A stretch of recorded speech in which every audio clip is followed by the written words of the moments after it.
The Utes land a monumental recruit and a top transfer in the span of just 2 days. We're talking about it on today's Locked On Utes. You are Locked On Utes, your daily podcast on the Utah Utes. Part of the Locked On Podcast Network. Your team every day.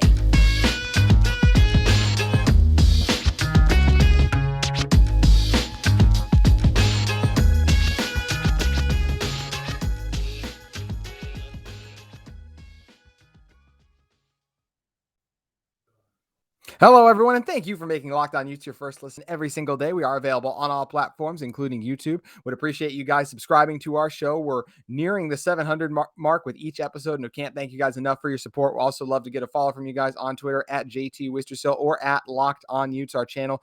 Feel free to hit us up on any of those social channels. We love interacting with you guys. And you know who else we love interacting with is Cole Bagley of FanNation All Utes. Cole, appreciate you coming on and joining us for this one. And man, when you win a Pac-12 championship game last week, it's like, how does life get any better than this? And then you get a 4-star offensive tackle who his final 4 were Michigan, Oregon, and Clemson. All perception-wise, usually get the better recruits, are in those situations to land those kind of guys. Offensive linemen, top players usually go to those schools. And instead, this is what's been the trend recently. Utah is able to steal these kind of guys away and able to keep them, well, number one for Spencer Fano in state. He's just a phenomenal offensive lineman, a monumental get, but just another top recruit that chose to come to Utah over some of the better schools. We know that Utah was able to lure Clark Phillips over Ohio State. Last year, we know how hard Jim Harbaugh specifically wanted Lander Barton. Shout out Lander Barton, by the way, freshman defensive player of the year for the Pac-12 conference. And Utah was able to lure him in too. So this is becoming a trend, and I think it's just outstanding. It just speaks to what a great position this program is in, that they're not only able to win Pac-12 championship games, but able to add these recruits that should allow them chances to repeat for years to come. Yeah, I mean, I think there needs to be a lot of gratitude for guys like Barton, who I think we're still, kind of setting that narrative of you don't have to go out of the state of Utah to play high-level football and to be successful, right? He's a guy that's really setting that standard of you can stay here, you can play immediately, and you can have success. You can win trophies, you can play on the national stage, you can play right away. To me, that's the biggest thing, is why you're seeing kids who at these big live stream speaking moments where they've got hats of Clemson and Oregon and Michigan, whatever schools they may be. Utah is now in that conversation and keeping these kids and stealing them away from other states, because Utah is right there. They're continuing to grow. They're still on that ladder, right? I mean, for me, how I looked at it is, they've really stepped up that ladder of success. You join the Pac-12, you're in it for a couple years, a couple down years, but then you step back up, you go to a couple Pac-12 championships, you lose them, you learn how to win, you win back to back, you go to the Rose Bowl last year, you now have a shot at redemption.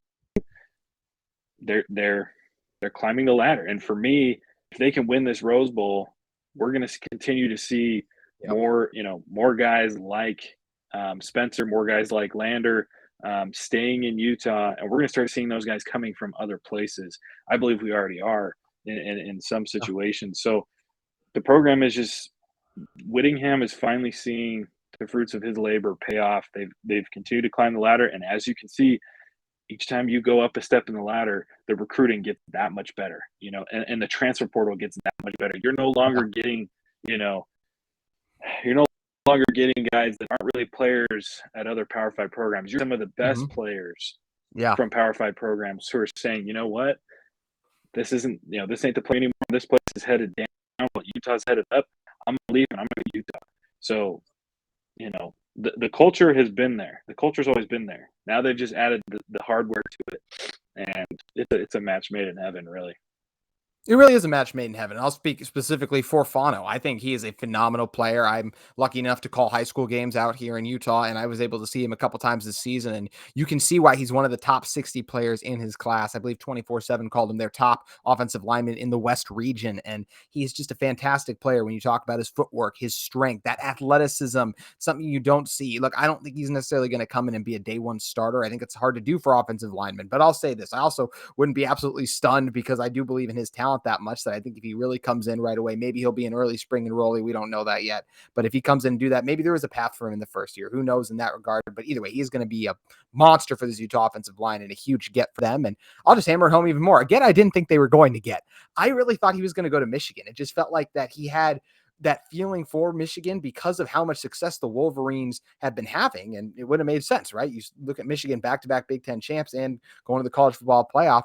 Why wouldn't you want to go join a program like that? Same thing for Clemson, who's won national championships. Oregon's on the rise. They usually get these guys. I really can't.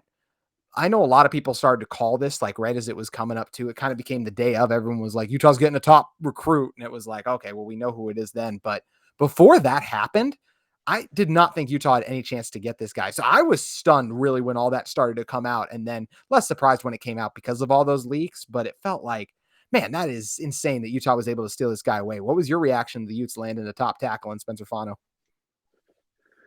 I got kind of word of it a little bit earlier, that it was going to happen. And, last year for me was kind of the reaction that you may have had to this one with Lander, Yeah. That one to me was surprising, because, just a few years ago, 2-3 years ago, schools like Michigan, Oregon, Clemson, whatever, could count on being able to come to Utah and picking up the 4 and the 5 stars. There's obviously not a ton of those guys coming out of here, but those schools could count on, okay, if I go to Utah, especially Jim Harbaugh, if I show up in person in Utah and I tell a kid, I want you to come and play for me at a team that's in the college ball playoff, and I think he has a real shot at winning the whole thing.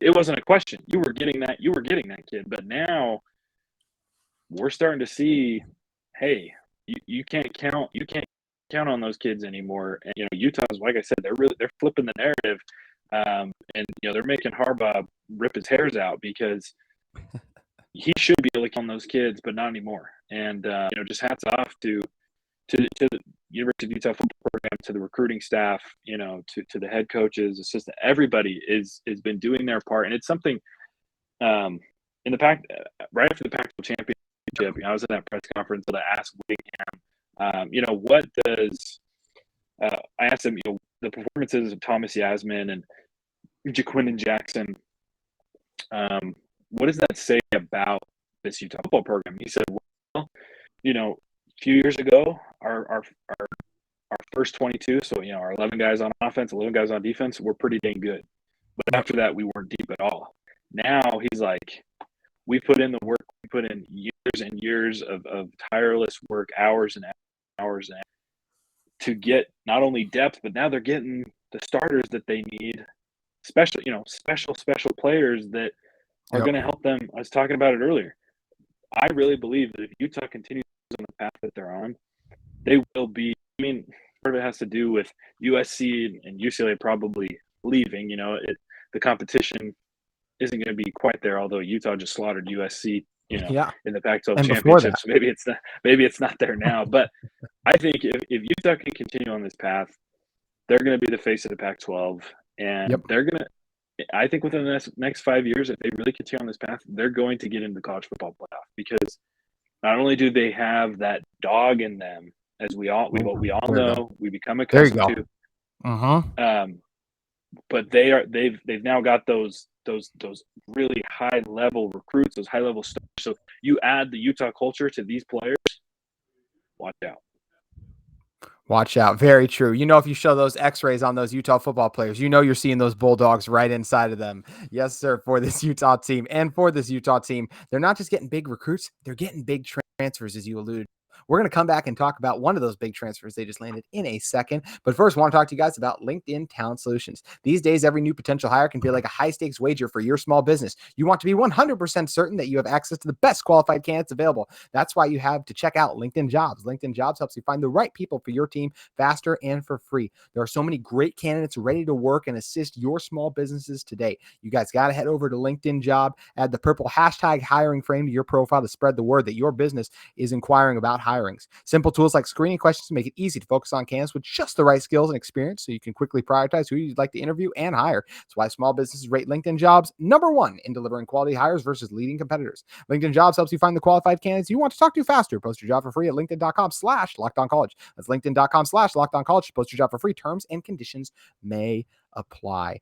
Cole, we thought the biggest news this week would be all recruits. Players have started to hit the transfer portal, and Hayden Fury for Utah ended up going to the portal for them. But another guy who Utah was able to get back after you lose one linebacker, are you going to be able to gain another? Yes, you get someone in Stanford linebacker. I apologize if I butchered this name. Lavani Damuni is now a Ute, and he's the guy who's had the past 2 seasons. He's had over 75 tackles each year. Before we even talk about Lavani a little bit, just shout out to Gabe Reed and Corene Reed. I mean, these guys have been putting in recruiting work. They're at Spencer Fano's party. Look, former Stanford teammate. Gabe was involved in recruiting Damuni to come over here, it feels like. And I mean, who knows? There's other transfers out there that I feel like the Reeds could be very instrumental in. So they have just been all in on helping this Utah team get better. And man, for only being here 1 year, Gabe has had quite the impact. But you got to be fired up when you're going to lose a guy like Mahmoud Diabate, who we all expect to go on to the NFL and pursue that after coming to Utah and doing exactly what he wanted to do, win a Pac-12 championship. Now he wants to go and get a Rose Bowl. I think it's great to get another veteran in the room like Lavani to pair with Corene, and as we mentioned, the reigning Pac-12 Defensive Freshman of the Year in Lander Barton. Yeah, I mean, like I was saying before, Utah is a program on the rise. I think they're very close. They're in the upper tier of the conference right now. They could, be the face if they continue on this path. And unfortunately for Stanford, that program's kind of a dumpster fire. They don't have a head coach. Right. They don't have a head coach. Yeah. They've been terrible the last few seasons. Recruits are decommitting left and right. Guys are hitting the transfer portal. And, it's all Utah's benefit because right now Utah's the team to beat. And, especially if you guy that's local, he's from here, he's familiar with Gabe. I mean, I agree. I echo what you just said. I mean, I'm sure that Gabe was, influenced that decision. And I don't think he had to say a word. All he had to say was, dude, look what I just did. I came here I think he was the second leading tackler for Stanford last season. He comes to Utah, he puts in the work, he becomes, a primary defensive weapon. He has a couple of really big games. He's down the stretch, in a couple of those late season big in the Pac-12 championship. And he did, just like Diabate, he did what he set out to do. He came here because he wasn't happy with his results in Stanford. I know that for a fact. That's part of the reason he left was, hey, I want to do more than this. I want to be more than, honestly, a bottom tier Pac-12 team. And I want a trophy. I want to accomplish more, and I want more exposure on the national stage. I want to be able to potentially go to the next level. In Stanford right now, they're not doing that. But Utah is, and so I really don't think it took much convincing rather than, hey, here's a selfie of me with the Pac-12 trophy. Do you want to do this too? And, so again, you kind of hear rumblings of stuff, but as soon as I saw him hit the transfer portal, it was like, okay, there's a lock. He's coming. Yep. And, today he announces it, and fantastic. It's great to see Utah that's the best in the Pac-12, and I think top 10 in the country, continuing to get better.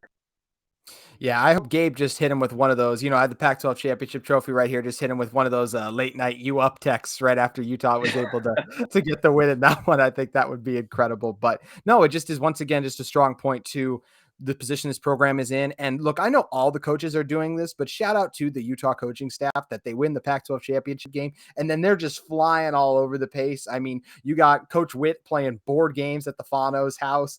You got guys in Florida, everywhere pretty much. I mean, it is incredible what a grind it is for these coaches, and it's a credit to them too. They do such a good job. You've got coaches visiting kids who just recently decommitted. Yeah.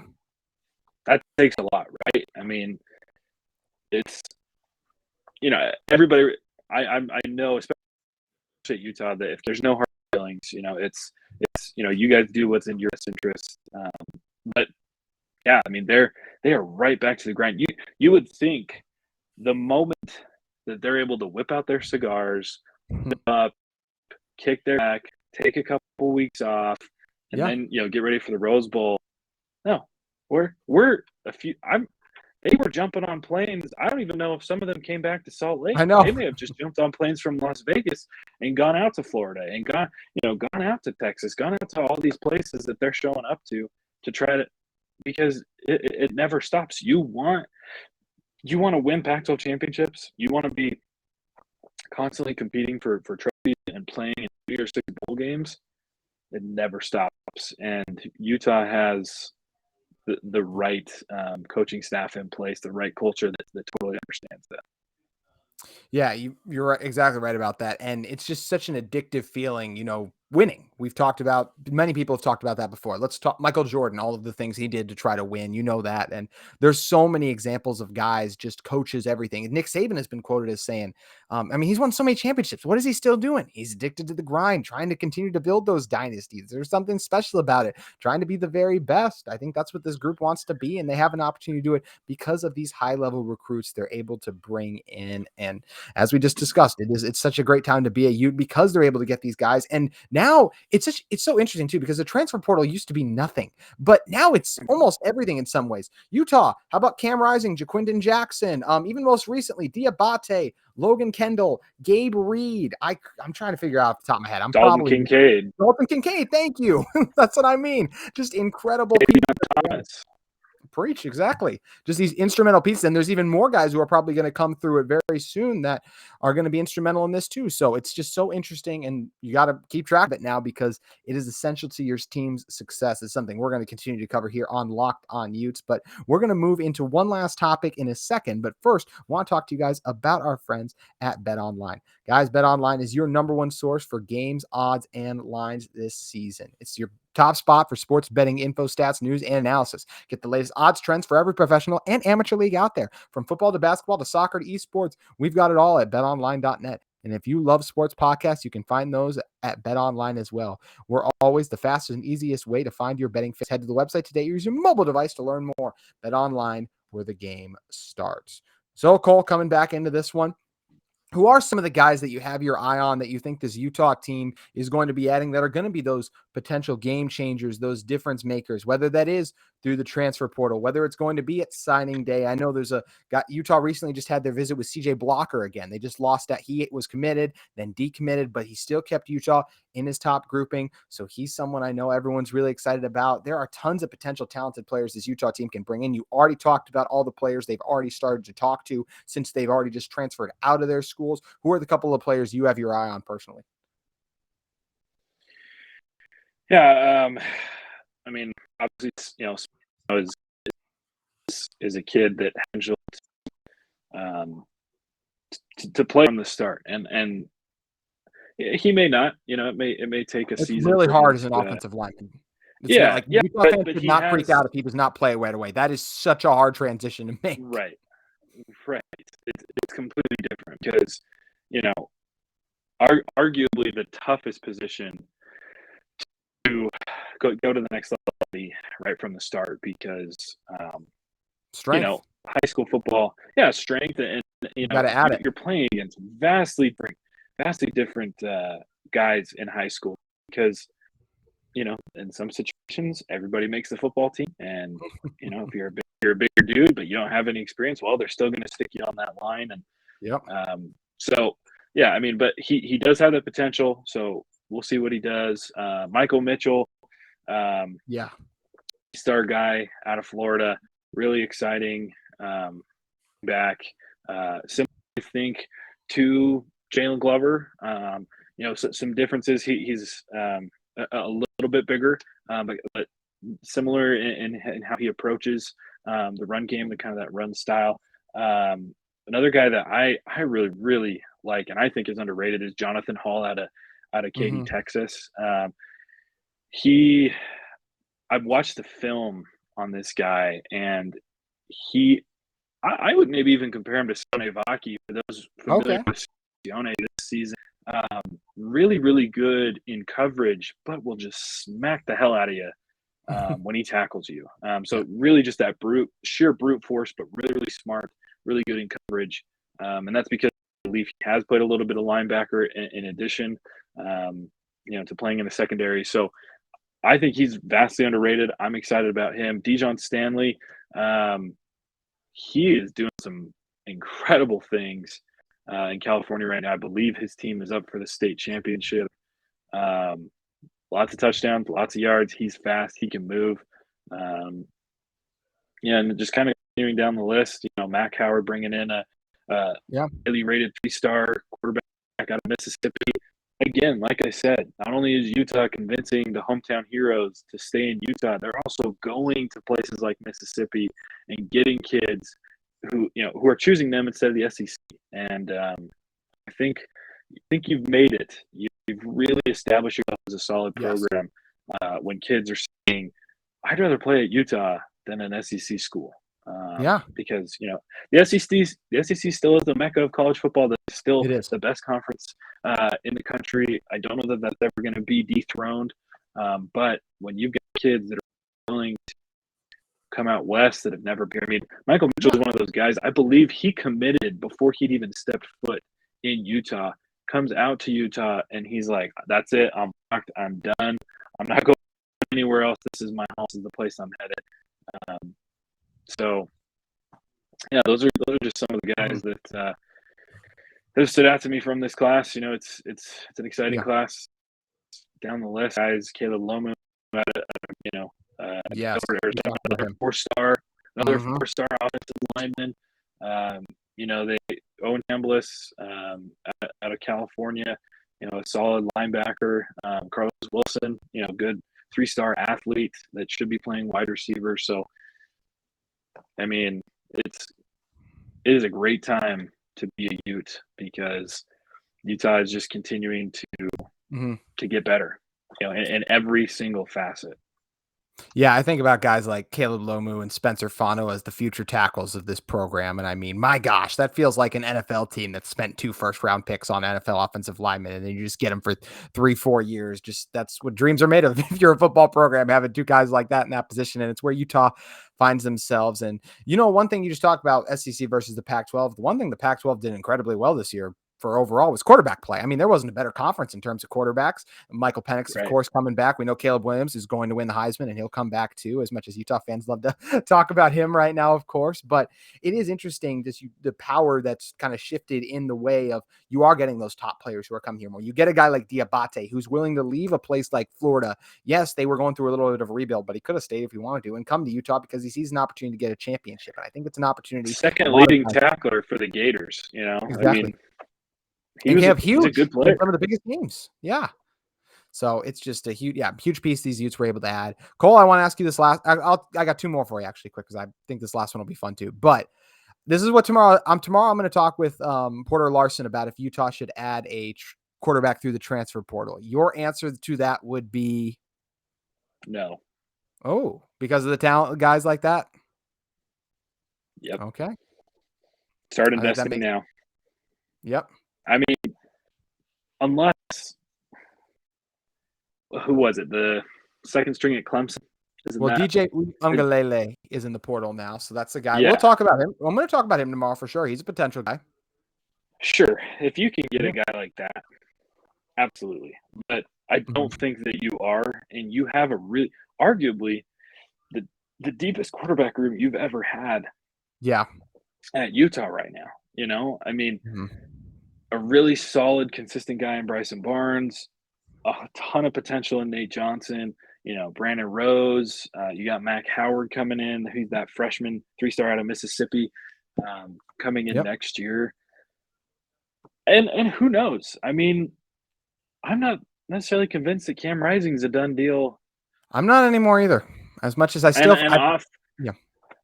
Like if I was a betting man, I'd probably say he's not coming back. Same. But I don't think it's a lock, and I think it'll I mean, he had some phenomenal performances, and the fact that we got the best version of Cam in the Pac-12 championship is one of the biggest reasons that they brought that trophy back to Salt Lake City. But he had a couple bad games. Oregon was not great for his draft stock. So we'll see. I mean, I expect him to go, but I wouldn't be surprised if he stays one more. Regardless, unless you are getting a guy like we just mentioned, no, just start investing in who you've got now, because you've got some of the best young talent at quarterback that you've ever had. Not that it would necessarily be a down year, but insert those guys and, start investing in that young talent, because you got a lot of young talent in the backfield in terms of running backs. Quinton Jackson is still listed, as a redshirt freshman. Jalen Glover's a freshman. Yeah. You're getting, Michael Mitchell and Dijon Stanley as freshmen next season. Start investing in that young talent so that, depending on what happens next year, I don't know if it's necessarily going to be, it's a rebuilding year, but maybe you drop off. You don't win the pack next year. Maybe you drop off. Yeah, maybe you drop off to an 8-4 season. You miss it by a game. But then the next year, with all that experience and those young guys stepping in, some of those guys, as juniors and sophomores, you really build. Maybe you go back to the pack, win it, and then maybe the next season you're competing for a college football playoff. So for me, unless you're getting just a top tier guy, some sort of 5 or 4-star that was at a place like Oregon or a place like Clemson, where they've got a bunch of those guys, and he kind of sees what Utah's doing, and he says, hey, you know what? Add me to the equation next year, and we're running this thing back. If you get one of those guys, absolutely. If not, start investing in the future. Have still a good season next year, but really put in that work so that 2 or 3 years from now, you maybe have the best Utah football team we've ever seen. Exactly. And that's something that, look, I'll share my thoughts on that for tomorrow's show, but I agree with a lot of what you're saying in terms of the depth and the talent in the quarterback room. Cole, before you get out of here, it's Wednesday. Everyone will be hearing this on a Thursday, but I think we're all still a little bit on the high of last Friday night. So walk me through your experience of watching the Utes get what I have simply summarized as just an unbelievable win, considering the position they were in as soon as as short in time as a week before. Mm-hmm. Oh man, that was roller coaster, dude. Like, there were points in the season where you thought, okay, definitely going back to back. There were other points in the season where you thought, damn, we might not even make it. In early too. I mean, that UCLA loss, I was kind of scratching my head going, okay, how good is this defense? The Oregon loss was brutal. I really thought it was over then. And then, of course, a week later, Utah's trashing Colorado, so no one's paying attention. Everybody's watching these other games. I actually put my phone down for a bit because I was watching the Oregon State game. It's 28-10, I think. I put my phone down. I hop in the shower, and all of a sudden I flip it back on. I'm going, oh my gosh, it's a 1-score game, and Oregon State's ahead. So it was just crazy to think for a moment, all right, we might be headed back to Las Vegas, but it might be in the Las Vegas Bowl against some sort of SEC team. It's funny that Florida is headed to Las Vegas. I know. That would have been interesting. Mm-hmm. But the stars align. Watch the Apple Cup. It goes the way that you need it to. I'd like to point out that I actually predicted that all of those things would happen. I did not. On this show. Right, you did. On this show, I predict. You guys start listening to me more often. They end up going back. I didn't know what we were going to get, and I know.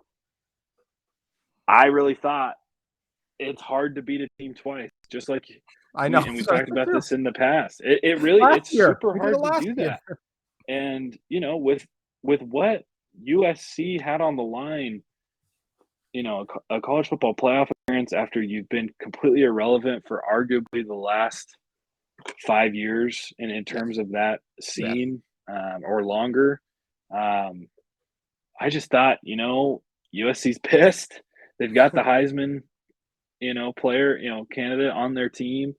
They don't want to lose to Utah twice. They want to go back to the college football playoff. They want to go to the college football playoff. They're the fan is going to be pretty even. I just thought USC should come out and win this game. And 17-3, it never felt, even when it was 17-3, it never felt out of reach. I never was like, okay, this game's out of control. Agreed. Utah's done.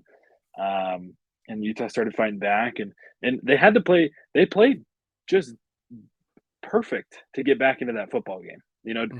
Down 17-3, and it all started with Clark Phillips. It started with his pass breakup, and from that point on, Utah started getting the plays that they needed to. They got USC off the field. They score a touchdown. They go into 2-minute drill. They score another touchdown. We're going to the locker room, and it's tied up. They come out with the football. They go score. They get more stops. They go score again. They get more stops. They get turnovers. They played perfect after that first quarter, and they just showed that, like you said, you take an X-ray of any of these players, you're going to see a big old dog right in there, and that's just how they played, and that's how I would describe. I mean, it was awesome to see every single big play. Money Parks, to me, that play doesn't happen unless you're a dog, man. Like, he bounces off how many tackles and wins a foot race against everybody and throws up, a couple fingers going into the end zone.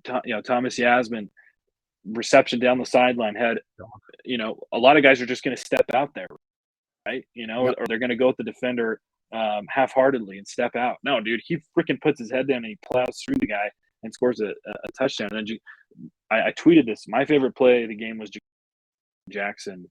Yeah. I think it was 60 yards. So inspirational. Just watching him navigate the trenches, find the right hole, beat everybody in a foot race, stiff arm the USC defender, and then make sure that he gets in by just jumping and keeping his knees off the ground. Yeah. And, people are saying, oh, well, he shouldn't have taken his helmet off. Dude, I freaking love that. I loved when he took his helmet off. Who cares at that point? Who cares? I don't care. I don't care. Exactly. I don't care that it cost him a point. I freaking love that. I love the look on his face. I loved everything about that moment for him. And he won't do it again either. No, he's not going to do it again. And he fired up.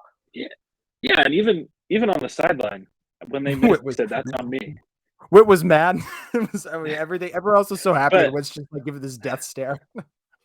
But he said that's on me. I just no, he's not gonna do it again, dude. He had every right to do that, and I'm glad he did because he needed that, and I love the attitude there, and they just ran away with it. They broke USC's spirit. They did. USC after halftime, USC was never in that football game again.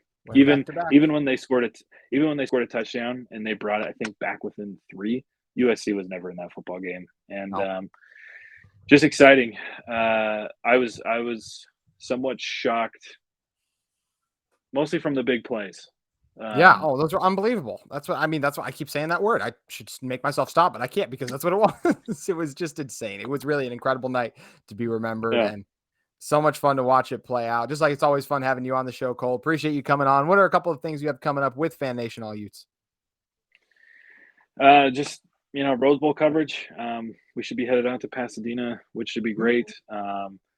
Keep an eye on our website, si.com/college/Utah.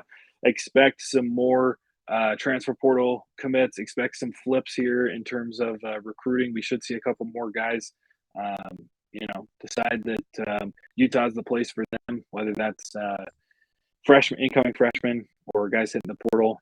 Keep an eye out for that. Should be some announcements over the course of the next few weeks as Utah gets ready for the Rose Bowl. And like I said, we're excited. We should be headed back to Pasadena. Great place to be. Arguably the best sporting event I've ever been to, and that's saying something because Utah lost last year. Really looking forward to it and really hoping to see the guys win that game, and it's coming up roses again, Utah fans. Really is going to be so much fun to see it all play out. If you guys are in the market for a second listen every day, make sure you guys head over to Locked On Sports Today. The biggest game recaps, the biggest stories in sports, it's all available for you on Locked On Sports Today, available on YouTube, Odyssey, or wherever you get your podcast. Make sure you guys head over and check out Locked On Sports Today. Appreciate Cole as always for joining us, and make sure you guys check out Locked On Utes tomorrow, because as we said, we're going to be talking potential transfer quarterback targets as we dive deeper into the portal on Locked On Utes.